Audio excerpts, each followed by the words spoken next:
नमस्कार दोस्तों आज हम तीन विषय के बारे में बात करेंगे। पहला, बूंद सागर समाना किसे कहते हैं। दूसरा, सागर बूंद समाना किसे कहते हैं। तीसरा, बूंद मिटकर सागर हो जाना किसे कहते हैं। ये जो तीनों बातें हैं वो बूंद और सागर से संबंधित है, लेकिन अब हमें इसको अच्छी तरह से जानना है कि इन चीज़ों को लोग किस किस परिप्रेक्ष्य में प्रयोग करते हैं मुक्ति के संबंध में। जो पहला विषय है वो है कि बूंद सागर समाना। जैसे सागर में कोई बूंद समा जाती है, वैसे ही जब कोई चेतना किसी निराकार ब्रह्म की चेतना में समा जाती है तो उसे बूंद का सागर में समाना कहते हैं। जैसे कोई भी चेतना निखर कर या अपनी बाकी की चेतनाओं को गिराकर उस चेतना में आ जाए जिस चेतना का उनका निराकार ब्रह्म है। जैसे अगर हम केवल्य ब्रह्म की बात करते हैं तो केवल्यता दो तरीके से पाई जाती है। ऐसे हर चेतना का तल होता है, तो केवल्यता दो तरीके से पाई जाती है। एक तो साकार केवल्यता जिसमें साकार लोक होते हैं, और एक निराकार केवल्यता जो निराकार आकाश होता है। वह निराकार केवल्यता उस लोक की होती है। ऐसे ही नूरी केवल्यता में भी दो चीज़ें आती हैं, एक साकार नूरी केवल्यता और साकार निराकार नूरी केवल्यता। तो जो निराकार है वो उस लोक का आकाश होता है जो परम शून्य के आकाश में बादल की तरह विद्यमान होता है। जैसे आकाश में कोई बादल होता है, उसी तरीके से ये चेतनाओं का बादल होता है जो कि उस लोक में आकाश की तरह काम करता है। जैसे जिस लोक में हम रहते हैं, इस लोक का निराकार जो ब्रह्म है वो केवल्य निराकारिता है। अब उस केवल्य निराकारिता की चेतना के आकाश में जब कोई जीव अपनी स्थूल सूक्ष्म कारण महाकारण इन चेतनाओं को छोड़कर केवल्य चेतना में आकर उस निराकार केवल्य ब्रह्म में जब समा जाता है, तब उसे बूंद का सागर में समाना कहते हैं। इसे हम निराकार मुक्ति भी कहते हैं, और ये साकार मुक्ति से श्रेष्ठ होती है। मैं कई ऑडियोज वीडियोज में बता चुका हूँ। तो इसको तो कहते हैं हम बूंद का सागर में समाना। अब जो दूसरा विषय है वो है सागर बूंद समाना। ये थोड़ा सा कठिन है कि सागर कैसे बूंद में समा जाएगा।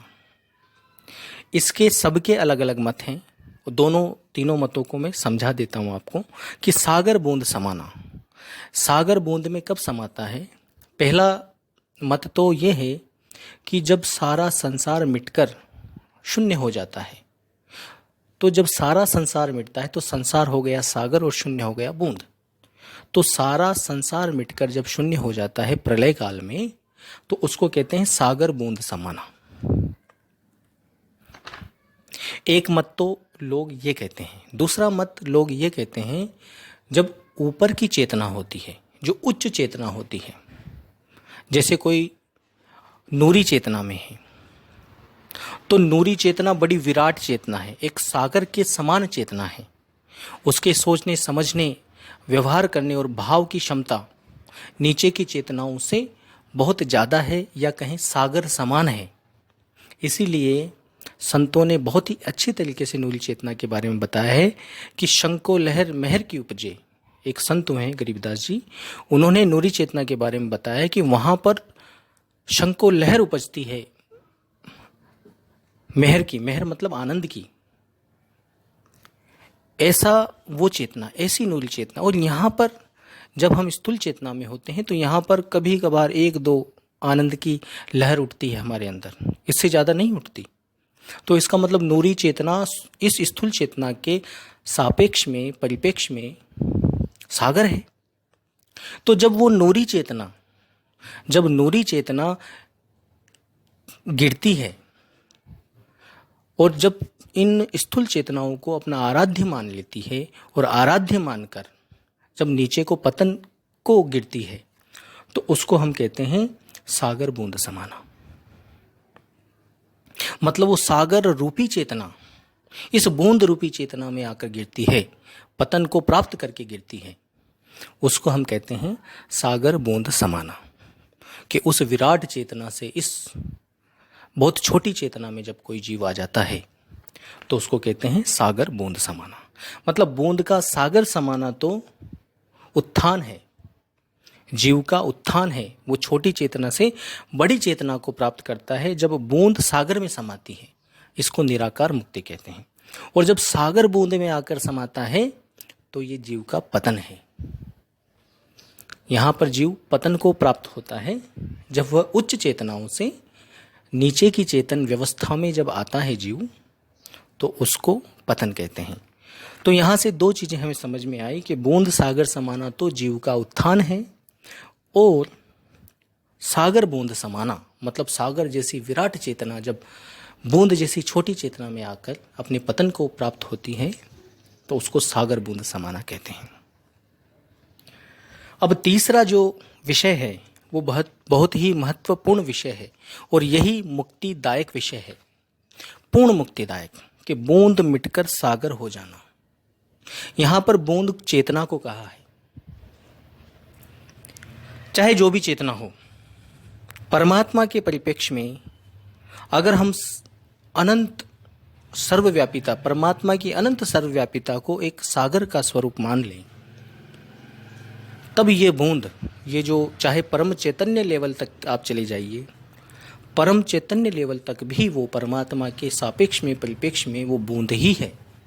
तो जब वो परम चैतन्य मिटकर अपने आप को पूर्ण रूप से परमात्मा की कृपा, परमात्मा की साधना से खुद मिट जाता है, तो समझो वो सागर हो गया, वो फिर परमात्मा ही हो गया, क्योंकि फिर बचा परमात्मा। इसको कहते हैं बूंद मिटकर सागर हो जाना। इस बूंद मिटकर सागर हो जाना बहुत बिरले लोग की उपलब्धि होती है, वरना हम इन दो में ही उलझे रहते हैं, बूंद सागर समाना और दूसरा सागर बूंद समाना। और ये दोनों ही उत्थान पतन की एक प्रक्रिया है, एक साइकिल है, जिस साइकिल में, साइकिल का मतलब होता है पुनर्क्रिया, ये बार बार इसी तरह से रोटेट होते रहते हैं। कभी हम उच्च चेतनाओं को प्राप्त करते हैं, बूंद का सागर में समा जाते हैं, फिर सागर बूंद में समा गई। इस तरह से हम दो ही तरह की विधाओं में उलझकर अनंत जन्मों से, अनंत युगों से इसी परिपाटी में चलते आ रहे हैं। अब कई लोग कहते हैं कि हमको सदगुरु मिले, गुरु मिले, यथार्थ ज्ञान मिला। गुरु, सदगुरु, यथार्थ ज्ञान, यह सब परमात्मा के सामने बहुत छोटी बातें हैं। परमात्मा ज्ञान से नहीं मिला करता। परमात्मा तो मिलता है ज्ञान और अज्ञान मिटाकर। और ज्ञान और अज्ञान किस में समाते हैं, ये बड़ा सोचने का विषय है। ज्ञान और अज्ञान को कौन संभाल कर रखता है, किस में ठहरते हैं ये दोनों चीज़ें? ये दोनों चीज़ें ठहरती है चेतना में। ज्ञान भी है तो चेतना में है, अज्ञान भी है तो चेतना में है।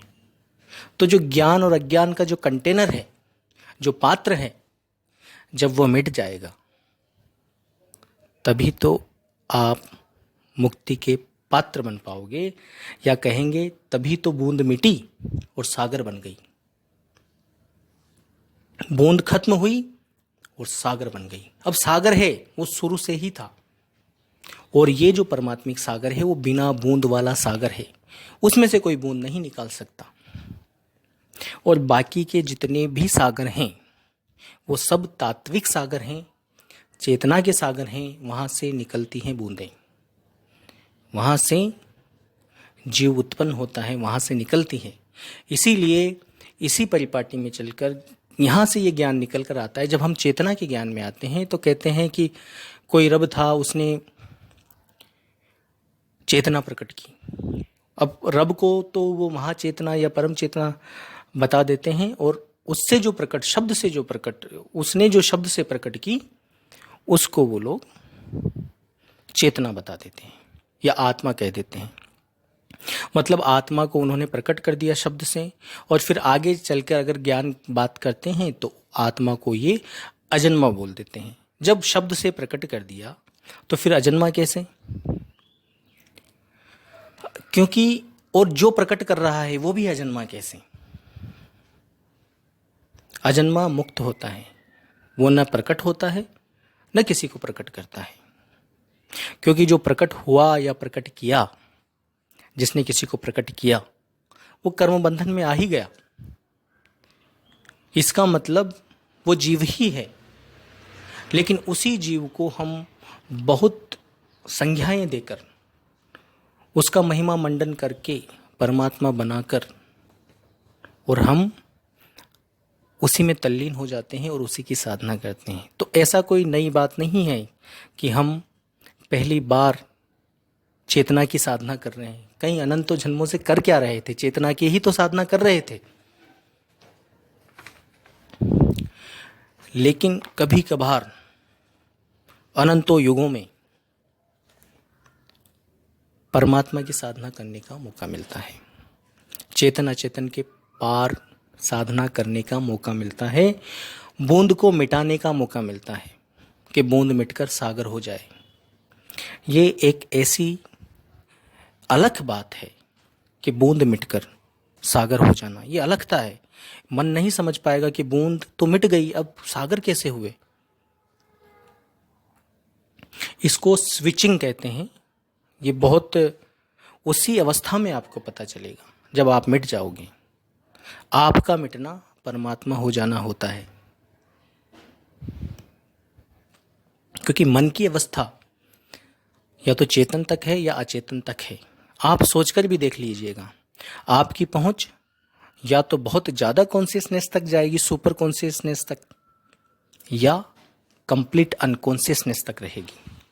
मतलब या तो आप बहुत चेतनावान हो सकते हो या फिर आप बहुत अचेतन हो सकते हो। मन दो ही दिशाओं में तो खेल सकता है। या तो वो चेतनाओं की सीढ़ियों को बहुत ज़्यादा चढ़ सकता है या फिर अचेतन हो सकता है।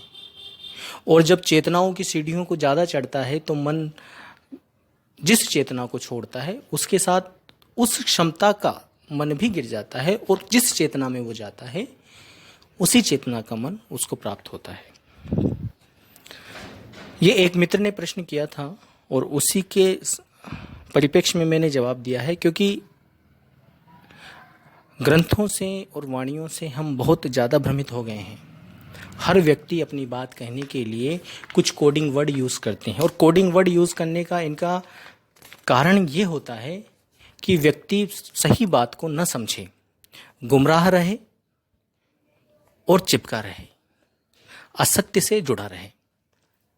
और असत्य से आप तभी तक जुड़े रह सकते हो जब तक सत्य का प्रकाश आपके सामने नहीं आता।